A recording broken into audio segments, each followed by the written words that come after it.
Cooling IO, on va partir chez Talmaltech avec la présentation du Flooring 280. Alors c'est disponible en boutique depuis quelques mois, ça se situe aux alentours de 150 à 160 €, donc on a affaire ici à une solution haut de gamme.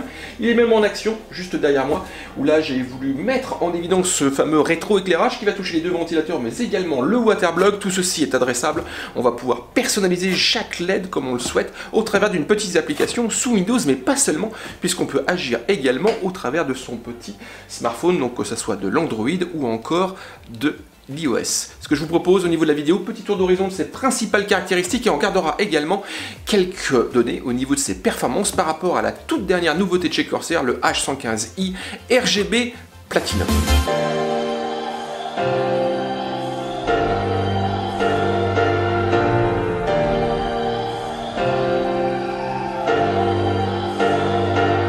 Donc ce water cooling est une solution IO prête à l'emploi, donc pas besoin de se casser la tête. On récupère un circuit serti fermé reliant donc un waterblock à positionner sur son processeur, comme voici, et un radiateur équipé de deux ventilateurs. Ce dernier est dit de 280 puisqu'on va mettre en place deux ventilateurs de 140. Ici bien sûr on a des solutions PWM, vitesse de rotation entre 500 et 1400 RPM pour au maximum de leurs possibilités, donc à 1400 RPM, un débit d'air de 63,19 CFM et une pression statique, donc là il s'agit de la force avec laquelle il pousse l'air, de 1,53 mm de H2O. Donc ils sont montés sur un radiateur. Ce dernier par contre propose un design assez connu puisqu'on va récupérer donc une structure en aluminium de forme sinusoïdale parcourue par de multiples canaux qui vont assurer la circulation du liquide qui est normalement chargé de chaleur en provenance de la base. Et les deux ventilateurs vont donc propulser de l'air au travers de tout ce petit monde pour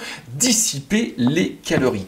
Au niveau de ces deux ventilateurs, Talmaltech a eu la très bonne idée de rassembler dans un unique faisceau donc l'alimentation nécessaire à leur vitesse de rotation, mais également au rétroéclairage. Ce dernier n'est pas axial, mais va toucher donc le périmètre de chaque ventilateur. On a 12 LED par ventilateur, donc 24. Comme je disais, un unique faisceau. Si ça permet de simplifier le câblage, par contre, on a un petit inconvénient, c'est une connectique propriétaire, donc il faudra utiliser ici un petit boîtier de contrôle que voici. Ce petit boîtier va utiliser une entête USB au niveau d'une carte mère pour pouvoir être pilotable au travers d'une petite application sous Windows. Donc à partir de là, on pourra agir au niveau du rétroéclairage, aussi bien au niveau donc des radiateurs qu'au niveau du waterblock.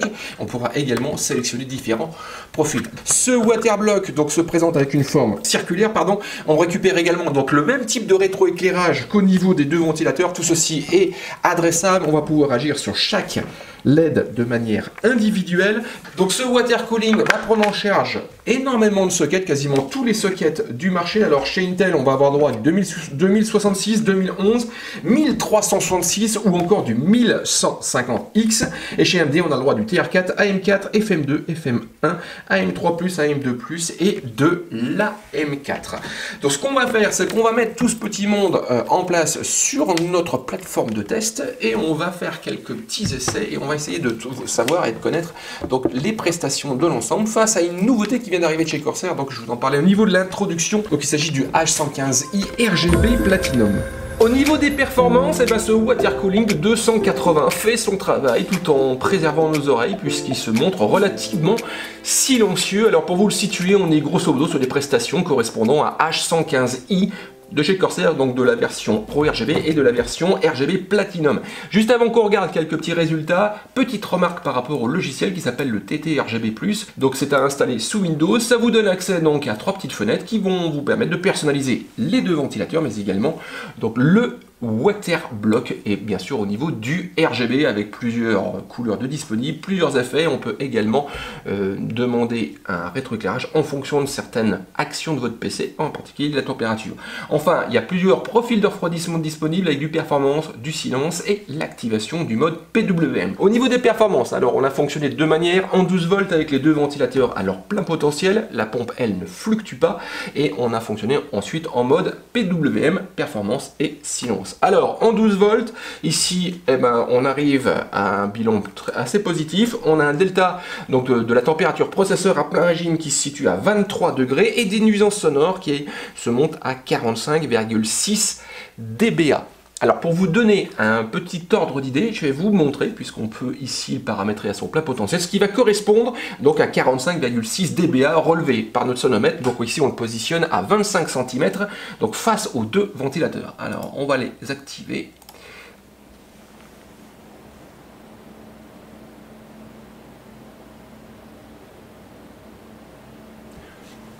Donc vous pouvez voir qu'ici c'est pas excessivement silencieux, donc ça se laisse entendre, on a quand même un bruit très présent, mais c'est tout à fait acceptable. Par contre, attention, on est à l'air libre et non pas dans un boîtier qui peut, de son côté, amplifier donc les nuisances sonores. Donc là, je vais repasser en mode silencieux. Je vais même activer le mode PWM.